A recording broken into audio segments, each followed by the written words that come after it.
Watter een van die volgende verbindings is 'n aldehied? Die korrekte antwoord B.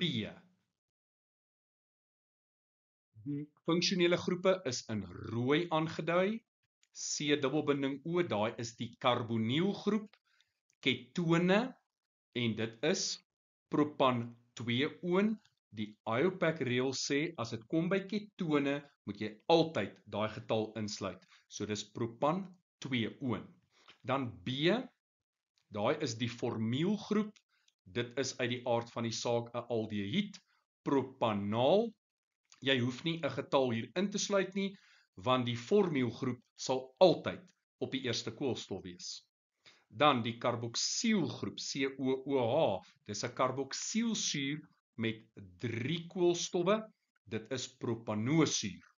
En dan het ons hier die hidroksielgroep, dit is 'n alkohol, die hidroksiel is gebind aan 'n koolstof, wat slegs aan een ander koolstof gebind is, dit is met ander woorde 'n primêre alkohol, en die naam van hierdie primêre alkohol is propan 1-ol.